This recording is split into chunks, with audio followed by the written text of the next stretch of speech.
am working with Steve Dangle. Hi, if you know who I am already, welcome back to the channel. If you don't know who I am, my name is Nick Bard, and I'm a hockey YouTuber, I'm a hockey content creator, I'm a hockey reporter. Right now, I am with the Hockey News Toronto, covering both the Maple Leafs and Toronto Marlies, and as announced on Thursday, I'm going to be working with Steve Dangle. So just some insight on how this all came together. A few months ago, Steve reached out to me and said, I have an idea. And I was like, I want to hear that idea. And he talked to me a little bit about what this Marlies Minute could look like and everything like that. I was right away on board.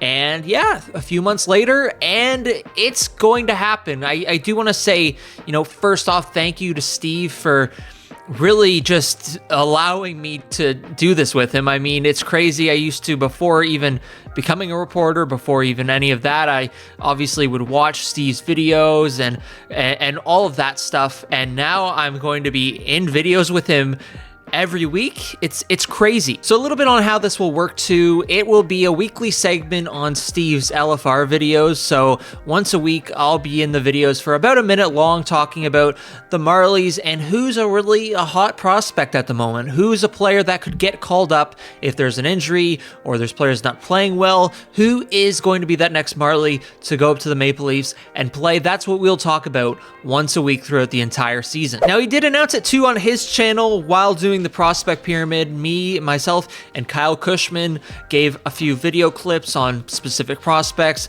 I believe he did Grebionkin, and I believe Topi Niemela, and I did Easton Cowan, who's having a heck of a first, I guess, few games of the preseason. He played great in Traverse City and all that. I also did a short clip on Nick Moldenhauer too, just talking about, what makes them good prospects and where they might end up in the future and what their ceiling is. And check out the video of Steve. I'll put the link in the description if you haven't watched the prospect pyramid already. He talks about almost every player in the pyramid, so be sure to check that out. But in the video, he does announce that I will be working with him, and it's going to be an exciting time throughout the season. Just again, to be covering the Marlies. It's been fun throughout the last few seasons, but to do it in writing form, in video form, just everything in general, it's going to be a fun time, and I hope you're excited for it. Before we go though, do not click off the video yet. I did want to talk about the Leafs a little bit, and just who stood out throughout the first few preseason games,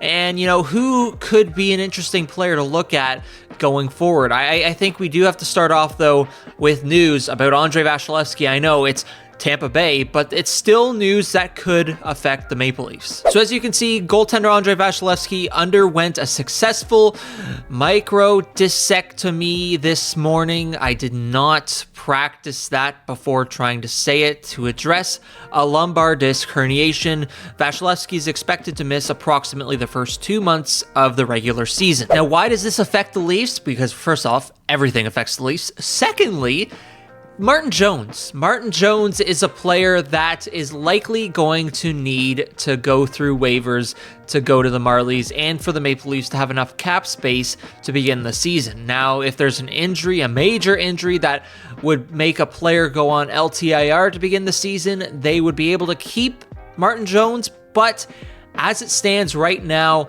this could be an interesting development in, the Martin Jones sweepstakes if he does need to go through waivers. And just a tweet from friend of the channel, Stephen Ellis: Tampa Bay's signed goalie depth chart without Vasilevsky, Jonas Johansson, Hugo Alnefelt, Matt Tompkins. There's no way they won't make a move.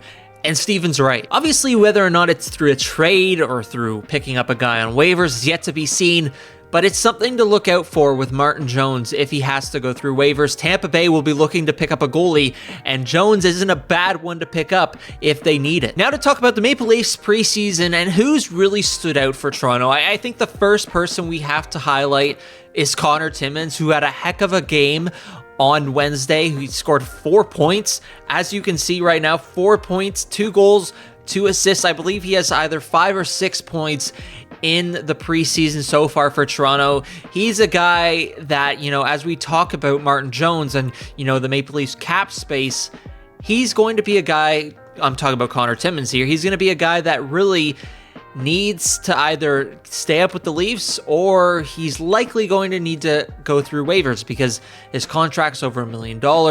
And with the Maple Leafs defense, with how they have it right now, it's unlikely he makes it. And I should say though, Toronto doesn't really have plenty of players who can move the puck up the ice really well. There's obviously guys like John Klingberg, Morgan Rielly can do it. He's more of a foot speed guy who can bring the puck up the ice. There's Timothy Liljegren, I think, who is the best at puck movement up the ice from the defensive zone. I think Connor Timmins, as we saw with the Maple Leafs in St. Thomas, is really good at that too. And I think this is going to be such an interesting development over the course of the rest of training camp, because if he can keep on producing, it's going to cause a problem for the Maple Leaf staff because he's playing so good. How do you not keep him in the lineup? Obviously, the biggest thing aside from the points is just the fact that he needs to be good defensively. And obviously, if he's not good in the defensive end, but he's awesome in the offensive end, then it's really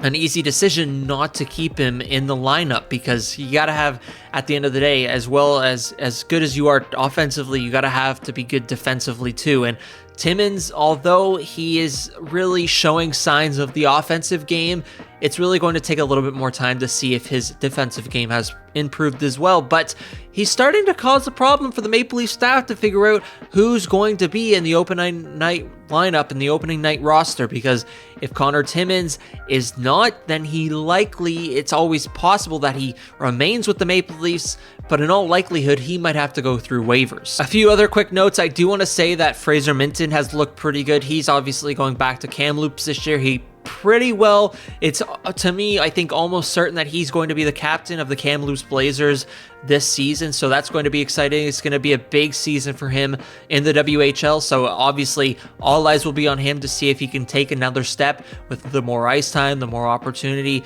to really, solidify his game and make it seem like he's ready for pro.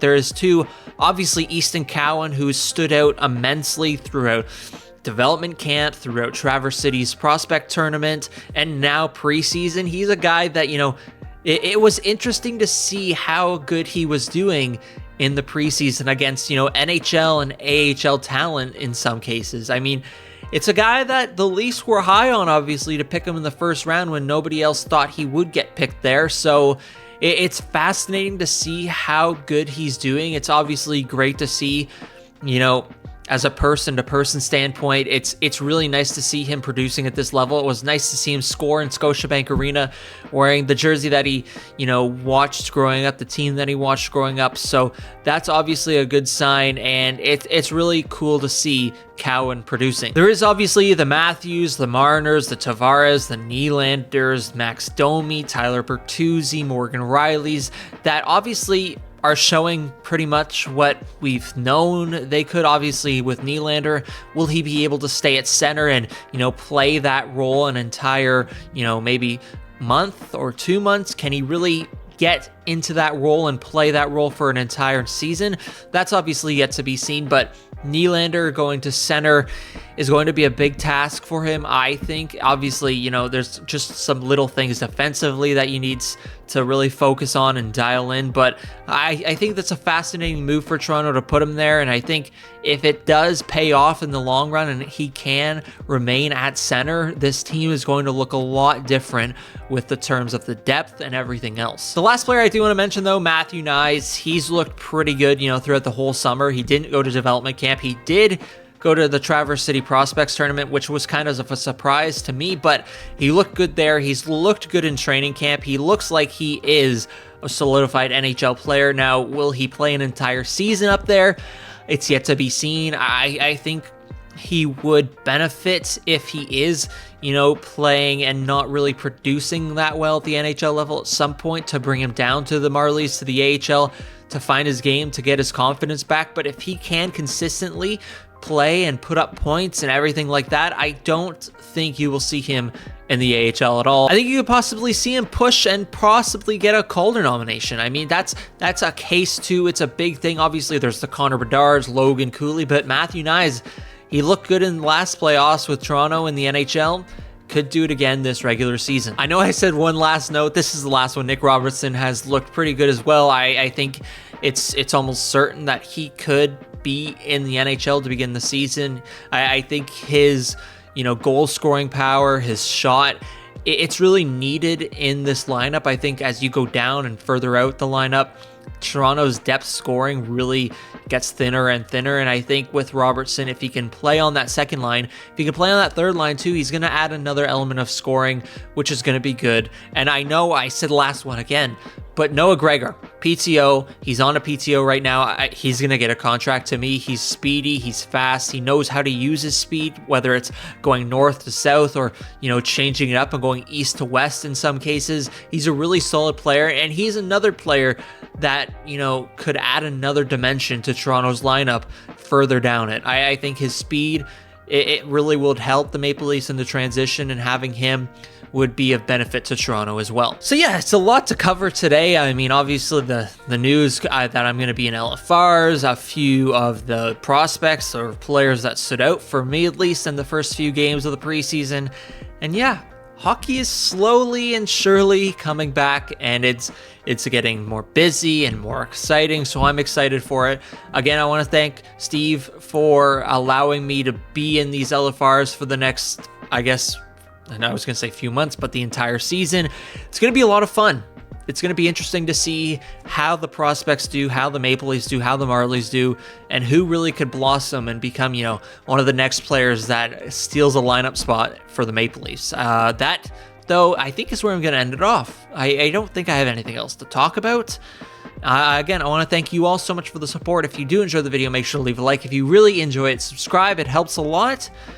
And yeah, maybe I'll do a few Marlies videos. I don't know. I really don't know. If you've made it this far, let me know in the comments section down below what you want to see from me during the hockey season. Do you want to see more Leafs videos? Do you want to see more Marlies videos?